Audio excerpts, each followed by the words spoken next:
Now, let's go to John Cusack of the Global Coalition to Fight Financial Crime.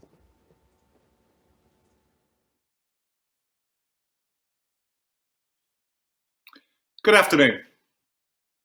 As more and more activities occur online, with more participants than ever, the importance of privacy and data protection is increasingly apparent, with the UN reporting that 128 out of 194 countries now include legal protections for processing personal and other data. At the same time, financial crime professionals are increasingly proposing extending personal data sharing to more effectively combat financial crime, both with and between those in the private sector and with and between those in the public sector as between each other. This increased data sharing requires, in many cases, a new legal basis beyond where existing norms permit. The rationale for such proposals have been shared with leading policymakers, and a dialogue is underway, which includes privacy advocates and data protection guardians. Where in some quarters these proposals and discussions have been characterized in terms of more information sharing, which means less privacy protection, and maintaining restrictions on information sharing as perpetuating weaknesses in fighting financial crime programs, this is a misread. In fact, whilst it may at first appear counterintuitive, I believe that information sharing done differently can improve overall privacy and financial crime outcomes. There is increasingly a consensus by financial crime experts who believe that the new frontier in fighting financial crime successfully has to be through modernizing the approach. From single siloed activity, huge false positives to work through, and mass reporting of low quality reports to law enforcement, to a much richer set of reports that have much higher confidence levels of involved criminality and much greater actionable intelligence, targeting those areas that are priorities for law enforcement. That new frontier also includes new ways of working, for example, in collaboration and partnership that by necessity brings data together with individual organizations bringing their own piece of the jigsaw, which can be combined in aggregate to see the bigger picture. That bigger picture may well be to better identify and target the bad guys, but it's also about dealing with the unintended consequences, removing the significant friction that has been built up in the system and reducing the significant bycatch that affects far too many innocent people. From pilots and proof of concepts, the evidence shows that there is a strong argument that these new methods could significantly improve the fight against financial crime and reduce high levels of false positives that plague the system. These two outcomes, in my opinion, is where we need to focus, but we need some help in providing a clearer legal basis in order to achieve these outcomes, and that legal basis includes persuading privacy and data protection guardians that this not only makes sense from a fighting financial crime perspective, but also from a privacy and data protection perspective. Rights to privacy are cornerstones of our way of life and encompass the right to be left alone, and they increasingly include the right to know and to have a say in how our personal information is used and for what purpose, both by the state but also by non-state actors, including commercial organizations. These rights to privacy are not absolute rights, though. They stand together with other rights that also seek to protect the individual and wider society, which include protection from criminality, where harms come in many forms and are not limited to accumulating illicit funds from individual victims, but can also impact personal health outcomes and broader economic prosperity. Finding this balance is what we must strive for. I believe we need to evolve our thinking in terms of privacy and data protection, but we're also obligated to make a case that includes assessing impacts on privacy and data protection, and that we should only ask for support where a case can be made that makes sense. Such a case cannot be made simply to allow law enforcement to outsource their responsibilities, or for the private sector to save on costs, or for a new RegTech solution to generate income for investors.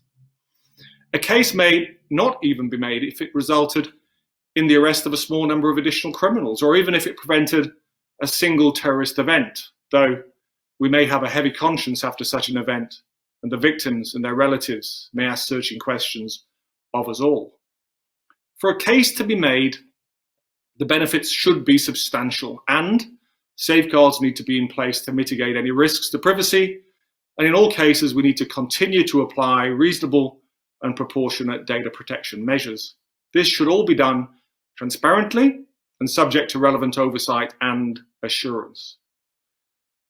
I believe a case can be made and safeguards included. For example, in the US, information sharing between FIs strictly for the purpose of investigating financial crime has been legal since 2001, following 9/11. It is being used sparingly under controlled conditions. Internationally, over the last few years, due to closer working partnerships between the public and private sectors in many countries, new but limited information sharing has led to increased law enforcement outcomes through dedicated public-private partnerships. In all these cases, information that is shared is either non-information, or where it is personal information, it's limited in terms of volume and its purpose clearly understood, which has also meant that whilst these initiatives are considered successful, they are not of themselves going to have a major impact overall. What they have done, though, is prove the case and point to new ways we should be considering in order to be much more effective.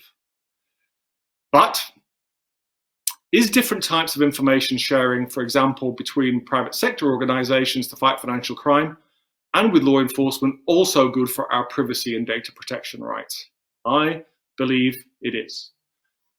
To me, this is not about doing more, it's about doing things differently and achieving a much better balance than we have today. We shouldn't still be trawling using huge dragnets and then sifting through the huge daily catch, which is made up largely of innocent bycatch.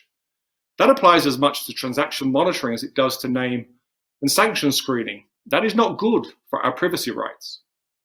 We shouldn't still be filing far too many low-quality reports that are of no material interest or use, that suggest suspicion but all too often represent unusuality or are the product of gaps in information that exist and can't be reasonably explained because of a lack of data or information that is available and could be used to remove any lingering suspicions. That is not good for our privacy rights. We shouldn't be letting those that cause significant harm harvest our data in places like the dark web and then use that data against us. And even when we find out who these people are unable to warn others to protect more of us from financial fraud, especially not just against the vulnerable. That is not good for our privacy rights. And lastly, we shouldn't be letting important anonymous shell companies avoid disclosure of those with material interests, particularly as we know the corrupt and the criminal are users of these types of companies. That's an excessive level of privacy we can't afford, though legitimate rights to privacy even here can be better balanced.